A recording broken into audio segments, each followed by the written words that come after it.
Question मैंने बोला ठीक छैला वाला कहानी बताइए। चल तो यहाँ का कोई छैला वाला कहानी। दसम फूल के बारे में बताइए। दसम फूल के बारे में बताइए। दसम फूल एक मुंडारी नाम है, दाशों, और मुंडारी से उसको सड़ागी बोलते हैं। ऊपर से जो गिरता है ना, उसको सड़ागी बोलते हैं मुंडारी में।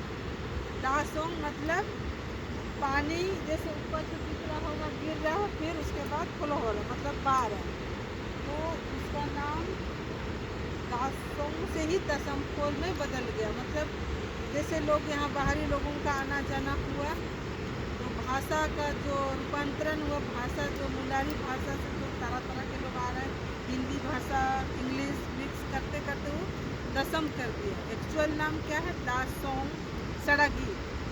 सड़गी मतलब फूल होता है।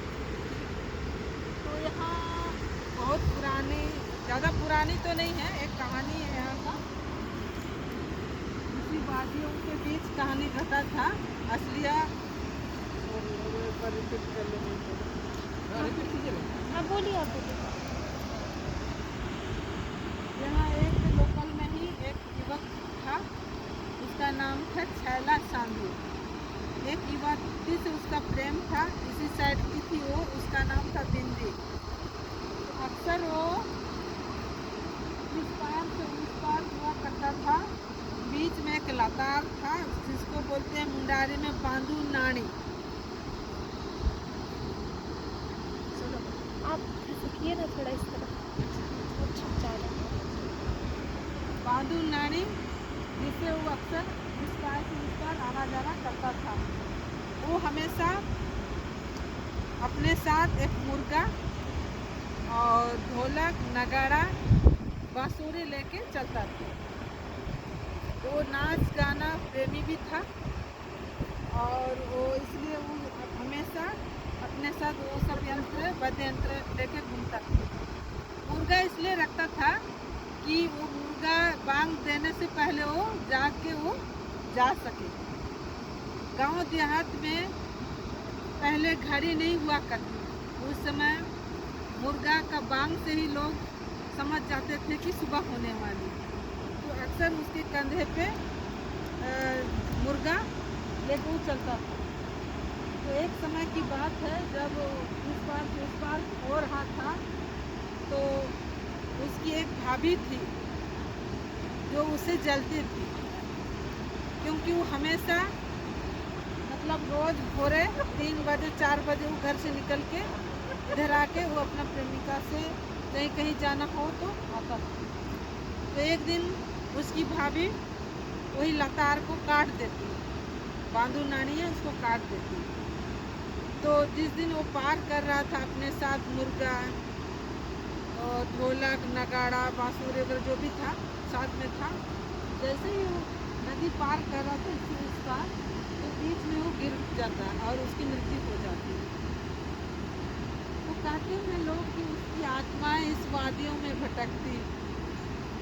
जब जब वातावरण शांत हो जाता है, तो यहाँ तरह तरह की आवाज़ें सुनने को मिलती है, लोगों का कहना है। और यहाँ पर जो दिख रहा होगा, जैसे फूल गिर रहा है, वहाँ पर एक फाटक जैसा, पत्थर का ही फाटक जैसा वो बना हुआ है। उसके अंदर कबूतर लोग अभी भी रहते हैं। अभी तो पानी का बहाव है इसलिए वो नहीं दिखता। जैसे पानी सूख जाता है तो वहाँ से कबूतर लोग निकलते हैं। और उसके अंदर जो दिख रहा पानी, जो बाहर गिर गिर के अंदर एकदम गड्ढा सा जैसे हो गया है, उसके अंदर भी फोडर है। फोडर बोले तो ऐसे गुफा टाइप का। उसके अंदर सुनने को मिला है कि उसके अंदर सोना का शिवलिंग जैसा बना हुआ है, 2 जोड़ा में। और कभी कभी वहाँ से बड़े बड़े सांप भी निकलते हैं। देखने को मिला है कि वहाँ पर अंदर से सांप भी निकला है। और तो यहाँ मतलब बोला तो एक हम लोग मुंडाओं लोग नदी नाला को भी पूछते हैं, पहाड़ को पूछते हैं।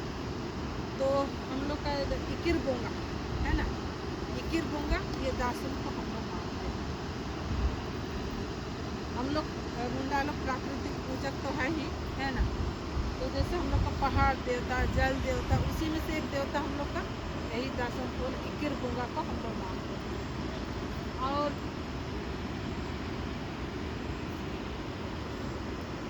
आप देख सकते हैं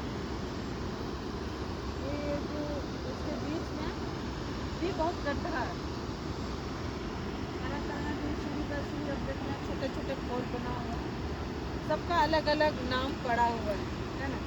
इसको मारवाड़ी डोबा बोलते हैं, क्योंकि यहाँ एक साथ 7 लोग डूबे थे, मारवाड़ी फैमिली डूब के मरा था, इसलिए मारवाड़ी डोबा इसका नाम पड़ा।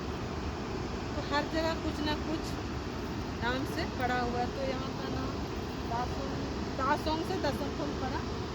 और हम एक गीत गाना चाहेंगे छायला साधु का।